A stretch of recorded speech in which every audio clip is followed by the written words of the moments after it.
এয়া আপোনালোকলৈ আগবঢ়াই দিছোঁ পাৰ্ট 2 মহাকাল আশ্ৰম কেন্দ্ৰৰ আৱিষ্কাৰৰ পাৰ্ট 2।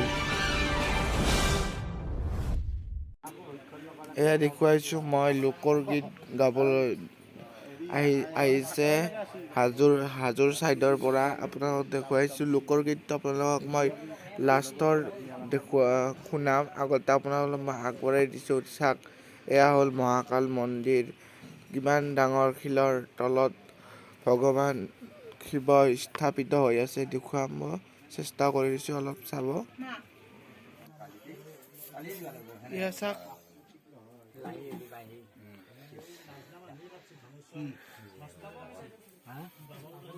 ভিতৰৰ দিকে যাব পাৰিম না? এইফালে যাতে মহাকাল বাবা একদম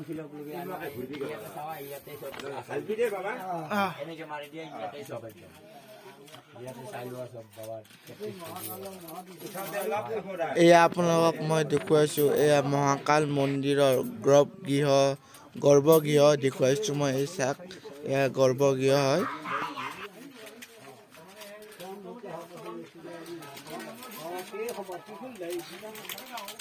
এইখিনিতে আমাৰ এই মহাকাল মন্দিৰ আশ্ৰমটো বিচাৰি উলিয়াইছে, আৱিষ্কাৰ কৰিছে। এইখিনিতে আপুনি কেতিয়া আৱিষ্কাৰ কৰিছে ক'ব পাৰিব নেকি অলপ? এইটো আৱিষ্কাৰ আপোনাৰ 22 বছৰ হ'ল আজি।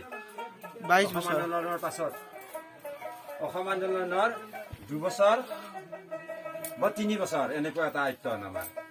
এই প্ৰথমে পাহাৰ আৱিষ্কাৰ কৰোঁতে আমি মাটি জংঘল জোৰা এই পানেশ্বৰ বাবা মই চক্ৰ আমি আয়ত্তন কৰা প্ৰথম। আজি 22 বছৰ 22-23 বছৰ ৰানিং হৈ আছে। আপোনালোকৰ আগত কেনেকে ধৰাত পৰিলে এই কথা? তাৰমানে আজি অলপ জংঘল জোৰাতে কালি অলপ জংঘল জোৰাতে আকৌ মানুহ আহি আছে না, হলে বমল গহবিলাক চিনি পোৱা হ'ল ইটো সিটোই এনেকে আয়ত্তন হৈছে বস্তুবিলাক। আজি আহি অলপ মূৰ লগাই এই যজ্ঞখান পাতা গৈছে মানুহক জনাবৰ কাৰণে। আমি ইমান শাস্তি খাইছো, কি উন্নত দি লাভৱান কৰি বস্তুখিনি তৈয়াৰ কৰিব পাৰো তাকে সজাগতা কৰি আছো আমি। এতিয়া আপোনালোক চৰকাৰৰ অলপ সাহায্য বিচাৰিছে?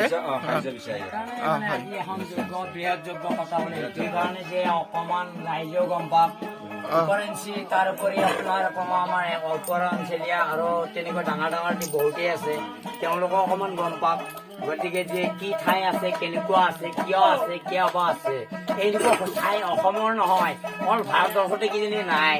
গতিকে আমাৰ ইয়াত কেনেকে আহিল, গতিকে এইটো কি ৰূপ, সেইকাৰণে আমি অকমান ইয়াতে নিজে লাগি ভুগি আজি অত বছৰেদি কাটাই কিনে আজি অকমান ৰাইজক পোহৰ কৰিবৰ কাৰণে মানে এইখিনি সক্ষম কৰিছিল যে মানে আমি এইটোৱে আনন্দ দি এইটোৱে যে চাৰিজনে আহিবে যদি চাৰিগুৰে বন্তি জ্বলাই তেতিয়াহ'লে আমি এই বহুত নথৈ আনন্দিত হ'ম বুলি পেলাই মানে আশীৰ্বাদ কৰি। আজি হাজোৰ MLA বাইদেউ আহিছে। MLA বাইদেউৰ নামটো কি আছিল? সুমন হৰিপ্ৰিয়া ন? সুমন হৰিপ্ৰিয়া আহিছে। তেওঁ আমাক মানে কৈছে যেনেকে নহওক তোমালোকৰ কাৰণে এটা জিৰণীয় ঘৰ, গতিকে যেনেকে নহওক মই অতি সোনকালে ব্যৱস্থা কৰি দি আছো বুলি আমাৰ MCL মহোদয় কৰিব বুলি তেওঁ আশা প্ৰকাশ দিয়ে আমাক। গতিকে তেনেস্থলত আমিও সেইটোকে আশা কৰি ৰাইজৰ আশীৰ্বাদ লৈ গতিকে তেওঁক আমি বহুত ধন্যবাদ দিছোঁ আমাৰ কমিটিৰ তৰফৰ পৰা। বক্তব্য কোৱাৰ কাৰণে ধন্যবাদ। হয়, আপোনাক মই ভিডিঅ'ৰ আগত কৈছিলোঁ যে আপোনালোকক মই সুন্দৰ লোকগীত আপোনালোকৰ আগত আগবঢ়াই দিম বুলি কৈছিলোঁ। এয়া চাওক আপোনালোকৰ আগত মই আগবঢ়াই দিছোঁ সুন্দৰ লোকগীত পৰিৱেশন কৰি আছে।